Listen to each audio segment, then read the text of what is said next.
प्रदेश के विधानसभा चुनावों में कांग्रेस की हार और विरोधी खेमे के निशाने पर आए भूपेंद्र हुड्डा और प्रदेश अध्यक्ष उदयभान की अब पार्टी हाईकमान भी अनदेखी कर रहा है। दरअसल पार्टी की हार के बाद भूपेंद्र हुड्डा को न तो महाराष्ट्र और न ही अब दिल्ली चुनाव प्रचार के लिए बनाई गई स्टार प्रचारकों की सूची में शामिल किया गया।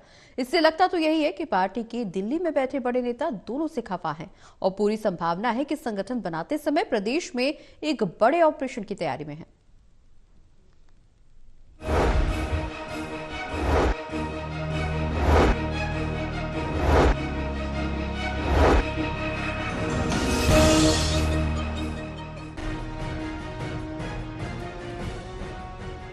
सियासत में सितारा बुलंद होते और गर्दिश आने में देर नहीं लगती, क्योंकि वक्त का ये तकाजा है कि समय कभी एक जैसा नहीं रहता।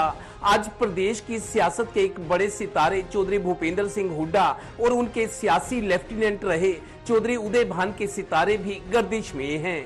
विधानसभा चुनाव में टिकटों के बंटवारे, चुनाव लड़ने और तीसरे दिन नतीजे आते आते कांग्रेस भंवर में घिर गई। किसी को अंदाजा नहीं था कि ये भी हो सकता है। पार्टी की हार के बाद विरोधी धड़े ने इस जोड़ी पर हमले तेज कर दिए और हरियाणा के बाद महाराष्ट्र के विधानसभा चुनाव और अब दिल्ली के होने वाले विधानसभा चुनाव में भी स्टार प्रचारकों की सूची में चौधरी साहब का नाम ऊपर से लेकर नीचे तक कहीं नहीं है। ये तब है जब नेता प्रतिपक्ष का फैसला कांग्रेस पार्टी 3 महीने में भी नहीं कर सकी और चौधरी साहब इस इंतजार में चंडीगढ़ की अपनी कोठी खाली नहीं कर रहे। सवाल आज दिल्ली चुनाव को लेकर स्टार कैंपेनर की लिस्ट आई है। हरियाणा के पूर्व मुख्यमंत्री भूपेंद्र सिंह हुड्डा उस लिस्ट में शामिल नहीं है, इसे कैसे देखते हैं आप? CWC के 3 मेंबर हैं, तीनों लिए हैं। बहन जी शैलजा जी हैं, रणदीप जी हैं और हमारे दीपेंद्र जी हैं। तो ये उन्होंने लिए हैं। ये कोई जरूरी नहीं है कि सभी नेता लिए जाए स्टार कैंपेनर के। किसको वो ठीक समझते हैं उन्होंने अपने हिसाब से लिए हैं।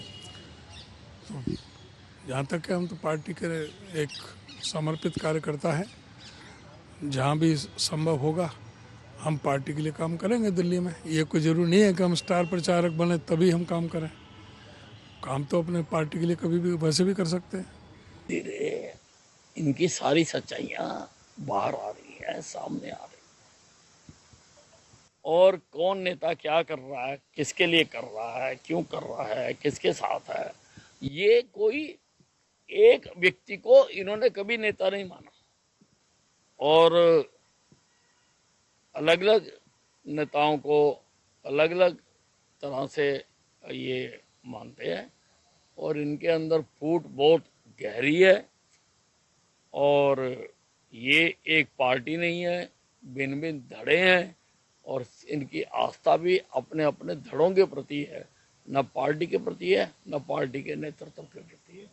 गौरतलब है कि दिल्ली विधानसभा चुनाव के लिए कांग्रेस के 40 स्टार प्रचारकों की जो सूची जारी की गई है, उनमें हरियाणा से कुमारी शैलजा, रणदीप सुरजेवाला और दीपेंद्र हुड्डा का नाम शामिल है। जबकि इसके पहले राजस्थान विधानसभा चुनाव में हुड्डा सीनियर स्टार प्रचारकों की सूची में शामिल रहे थे।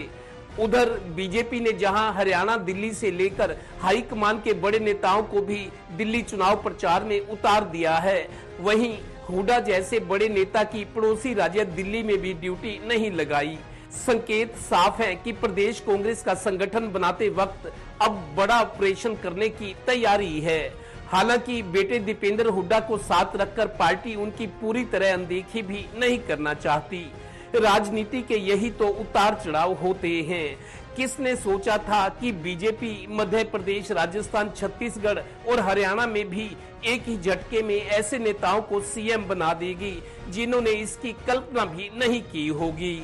वैसे ऐसे बोल्ड फैसले बीजेपी ही कर सकती है, इसीलिए तो बीजेपी आज ड्राइविंग सीट पर है और कांग्रेस वाले सीटी बजा रहे हैं। Haryana bureau, total news.